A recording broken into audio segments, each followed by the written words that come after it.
本日僕たちがやってきたのはウガンダの首都カンパラにあるカタンガスラム。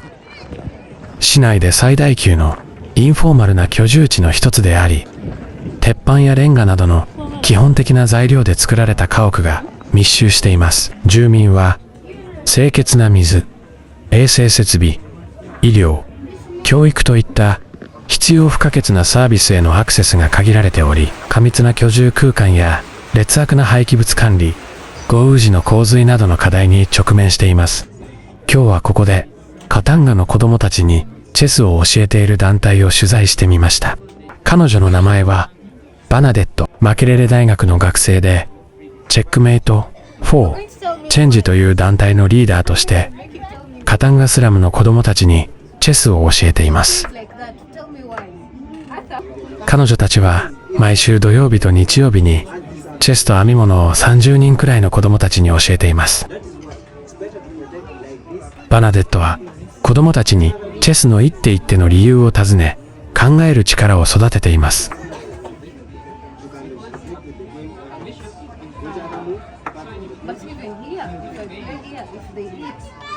バナデットにチェスや編み物を子供たちに教えようと思ったきっかけや、その思いについて話を聞いてみました。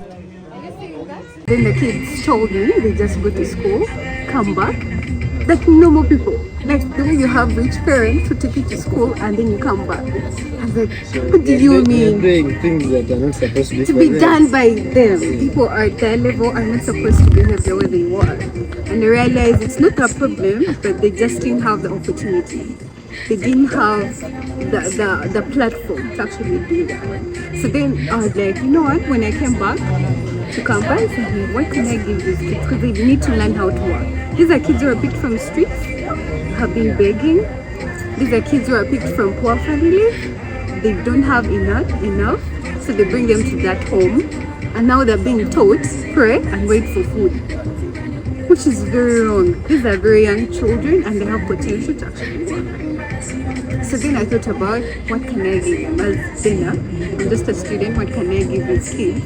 Okay, that will actually maybe give them a skill or bring something or food on their table instead of waiting for, donors to bring food. So then that's when I was like, wait, I can actually teach them chess. Because I love chess with my whole life. I love chess. And I believe I could do it. I didn't need so much. If I thought about it, I can get maths. I can use my own money and get maths. Or ask my friends around, I can get maths. Secondly, I can do the training myself. I have no problem. And the society, I'm in the chess society of work. I could talk to my friends and would do the skilling. And they also liked some other things. Personal involvement was zero. There was a kid who was doing Meg, combination of Meg.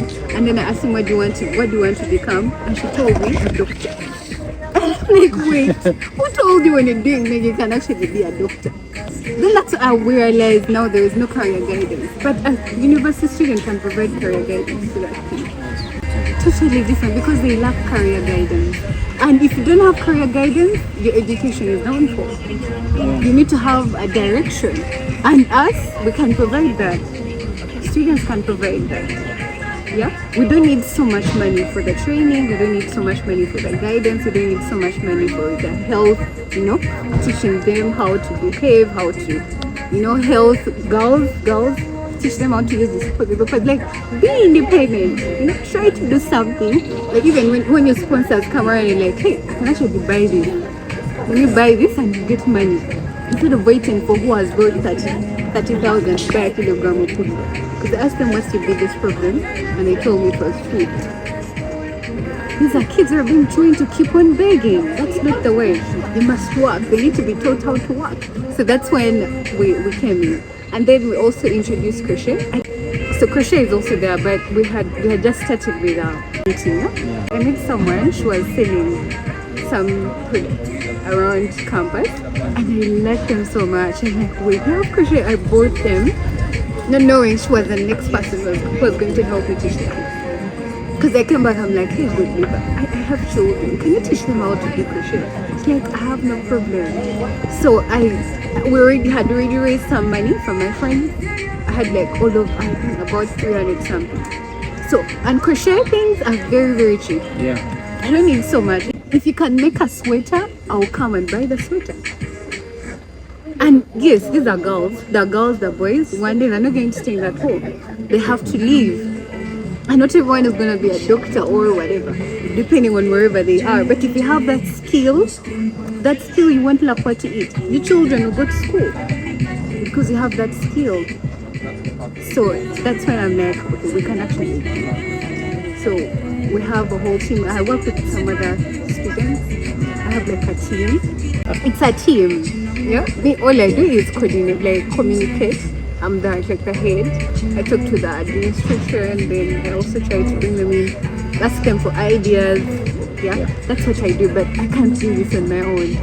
Yeah, even chairs, the training. I have people from the society. Yeah, and even other people asking me they would want to come in and teach them. But crochet, we want to see girls make. We want to see them make their own tops, make their own dressings. They don't have clothes. They're waiting for people to bring old clothes for them. I remember I asked them, I'm like, do you want people to keep on bringing you clothes I've already put on? If you can make your own clothes, we are giving you these. But you know that children, so you have to mentor them. It's a whole process, gradual. Yeah, that's how it is. Basically. And I also love the fact that you guys are also teaching people to work. You must work to have something. You must work. We're not going to feed you. No, That's not how it works. we're not bakers. When are we going to? Country stay, you can also look at it. If you teach people how to bake, or teach people that hey, if you stay here, we shall give you food. COVID-19, you saw how COVID was. I always see people bring food to people who are poor. Like, hey, why are you teaching them to waiting for food? Please give them opportunities. Whoever fails, that's their problem. It's on you. But you did your part. Yeah, so if that's how it's supposed to be in this country, we should stop giving people food. Exactly. Yeah, stop giving people food. We don't give Teach them them. fish. We teach them how to catch You teach them how fish. to fish. Yes. That's how it is. So that's the whole point of teaching kids how. Even through the process, we have the mentoring part. Yeah, because chess needs a lot of mentorship. Yeah, it can break you down. Yeah. Because it needs a lot of effort. Yeah, so you have to teach them and tell them it's okay, you lose, but you have to get yourself up. You have to also keep coming back. If you don't keep coming back, you won't gain anything. We had to fight on that part. Then when I asked them, hey, are you actually working? I gave you an assignment last time, have you done it? And they will tell you they have no time. How do you mean you have no time? So when we sat down and started listening to them, we realized the problem was from the administration, from the management up there. They didn't know how to manage the kids. There was no schedule to guide them. So the kid just wakes up and is like, let me go and mop the house. Then they mop. Then they will chill. Of course, kids will go and play. So when it's time for training, you ask, where is the other person? Simania is going to do what? What do you mean? So we also have to teach them time management. How do you keep your time? If it's time for training, our time is 3 to 5. Make sure 3 to 5 you are there. You have all this time in the morning. If you have to cook that time. 3 to 5, that's our time. You're going to be there. And you should be there because this is for you. And you're not here for forever. It's a project that must end. And if it ends, we have to go somewhere else. Yeah. Wonderful. Very wonderful. その後、私たちは子供たちにポイントカードの仕組みを説明しました。この子供たちはチェスの授業に参加したり、ゴミ拾いをしたり、勉強することでポイントを貯めることができます。ポイントを貯めることで子供たちはプレゼントをもらうことができます。良いことをすればポイントが貯まる。そんな仕組みになっているのです。この仕組みを導入することでこれまで参加に消極的だった子どもたちも積極的に活動に取り組んでくれると思います。早くこの子どもたちがポイントを貯めてプレゼントをもらって喜んでいる姿が見たいです。私たちはオフィスに戻るとすぐにチェックメイトフォーチェンジのポイントカードを作成しました。次回彼らに渡すのがすごく楽しみです。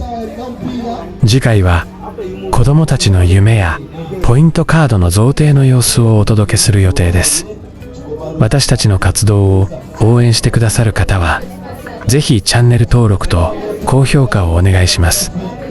ご質問やご意見がありましたらコメント欄にお気軽にお寄せください。